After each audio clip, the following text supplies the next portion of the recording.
अब जो टूल हम देखने जा रहे हैं वो है इरेज़र टूल। इसमें हमारे पास 3 टूल हैं, बैकग्राउंड इरेज़र है, मैजिक इरेज़र है। पहले हम देखते हैं इरेज़र सिंपल को। इरेज़र टूल सिंपल ये करता है कि आपका जो इमेज है उसे इरेज़ करना शुरू कर देता है जो ही आप यूज़ करते हैं। इसमें भी हमारे पास वही ब्रश वाले ऑप्शन है, आपने राइट क्लिक करना है, ठीक है। तो आपको ये ऑप्शन मिल जाएंगे, यहाँ से आप ब्रश अपना हार्ड यूज़ करना चाह रहे हैं या सॉफ्ट यूज़ करना चाह रहे हैं। अगर मैं हार्ड यूज़ करता हूँ तो इसका साइज़ मैं ब्रश का बड़ा कर रहा हूँ स्क्वायर ब्रैकेट से। आप यहाँ से भी बड़ा कर सकते हैं इसका साइज़, ठीक है। अब ये देखें, ये हार्ड ब्रश यूज़ कर रहा हूँ मैं। अगर मैं सॉफ्ट ब्रश लूँ, यहाँ से ये वाला सॉफ्ट ब्रश लिया मैंने, अब ये देखें, अब ये सॉफ्टली रिमूव करेगा, ठीक है। आप इसका फ्लो और ओपेसिटी भी कम ज़्यादा कर सकते हैं। ये इसकी ओपेसिटी में थोड़ी डाउन करता हूँ। अब ये देखें, अब ये कुछ इस तरह से इरेज कर रहा है, ठीक है। आप फ्लो भी कम कर सकते हो। तो ये सेम ब्रश वाले फीचर हैं, इसके अंदर आप इरेज़र को इस तरह यूज़ कर सकते हो। अब ये क्या कर रहा है, हम इस वक्त बैकग्राउंड लेयर पे हैं, ठीक है। बैकग्राउंड लेयर में ये क्या करता है कि सिंपल ये वाला बैकग्राउंड कलर फिल करना शुरू कर देता है जब आप बैकग्राउंड लेयर पे ही काम कर रहे होते हैं। तो आपने क्या करना है, इस पर डबल क्लिक करना है और इसे नॉर्मल लेयर पे कन्वर्ट कर लेना है। पहले फ्लो को दोबारा से मैं 100 पे ला रहा हूँ और ओपेसिटी को भी 100 पे ला रहा हूँ। अब ये देखें, अब ये ट्रांसपेरेंट हो रहा है, ठीक है। जो भी चीज़ हम रिमूव कर रहे हैं वो ट्रांसपेरेंट हो रही है। आपने लेयर को नॉर्मल लेयर पे कन्वर्ट कर लेना है ताकि आपको ट्रांसिटी फिल ये सारे ऑप्शन मिल जाएं। क्योंकि बैकग्राउंड लेयर पे कंट्रोल जी में करता हूँ तो हमारे पास ये ऑप्शन नहीं होते, ठीक है। डबल क्लिक किया और नॉर्मल लेयर पे कन्वर्ट कर लिया। अब हम देख लेते हैं बैकग्राउंड इरेज़र टूल को। इसको सेलेक्ट किया। बैकग्राउंड इरेज़र टूल क्या करता है, ये बैकग्राउंड इरेज करने के लिए इस्तेमाल होता है। इसमें हमारे पास ऑप्शन है, कंट्रोल जी किया मैंने, यहाँ पे ये जाएं आप, यहाँ पे है सैम्पल कंटिन्यूस, ठीक है। और ये है सैम्पल वंस का ऑप्शन। आप इसे सेलेक्ट करते हो तो ये सैंपल लेता जाएगा और उसे इरेज करता जाएगा। कंट्रोल जी करता हूँ।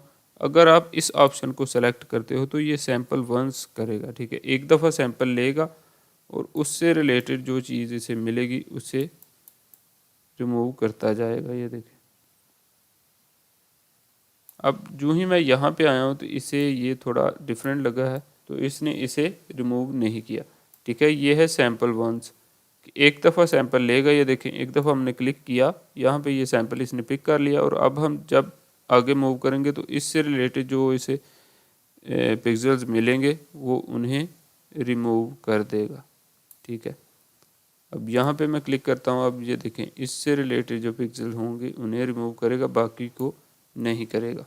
यहाँ पे हमारे पास टॉलरेंस का भी ऑप्शन है, आप इसकी टॉलरेंस कम या ज़्यादा करके भी इरेज कर सकते हैं, ठीक है। जी करता हूँ मैं। अब जो लास्ट वाला ऑप्शन है हमारे पास, इसे मैं नॉर्मल लेयर पे कन्वर्ट कर लेता हूँ, ठीक है। अब जो लास्ट वाला ऑप्शन है वो है हमारा मैजिक इरेज़र। मैजिक इरेज़र क्या करता है, जिस तरह हमारा मैजिक वॉन्ड टूल था सेम उसी तरह से ही काम करता है। मैजिक इरेज़र क्या करेगा, सिमिलर कलर्स को पिक करेगा और उन्हें रिमूव कर देगा। चूँकि ये इरेज़र है तो ये उन्हें रिमूव करता जाएगा। ये देखें, जो भी इसे सिमिलर कलर मिलेंगे वो इन्हें रिमूव करता जाएगा। अब ये देखें, जो सिमिलर कलर मिलते हैं, ये स्काई है फॉर एग्जांपल, मैं इधर एक न्यू लेयर ऐड करता हूँ। अब मैजिक इरेज़र क्या करता है, आपने अपनी लेयर को अगर कन्वर्ट नहीं भी किया, मैं कंट्रोल जी करता हूँ बैकग्राउंड लेयर पे, अब जो ही मैजिक इरेज़र को यूज़ करेंगे तो ये इसे नॉर्मल लेयर में खुद ब खुद कन्वर्ट कर देगा, ठीक है।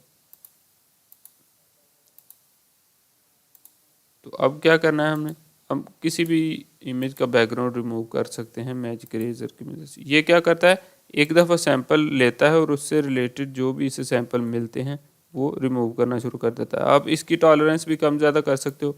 इसकी हम ज़्यादा करेंगे टॉलरेंस तो ये देखें, ये पूरी इमेज को उड़ा देगा, ठीक है। तो इसकी आपने टॉलरेंस रखनी है कम, ठीक है। कम रखेंगे तो आपका काम इजीली करता जाएगा। और सैंपल ऑल लेयर पे भी आपने सेलेक्ट कर लेना है। ओपेसिटी की ऑप्शन भी है यहाँ पे।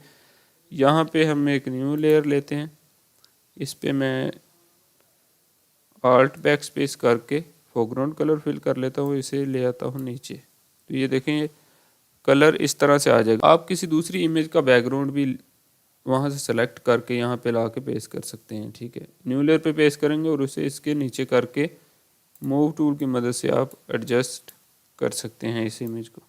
ये देखें, तो आप इजीली बैकग्राउंड रिमूव करके उसे यूज़ कर सकते हैं। तो ये थे हमारे तीनों टूल। उम्मीद है आपको समझ आ गए होंगे।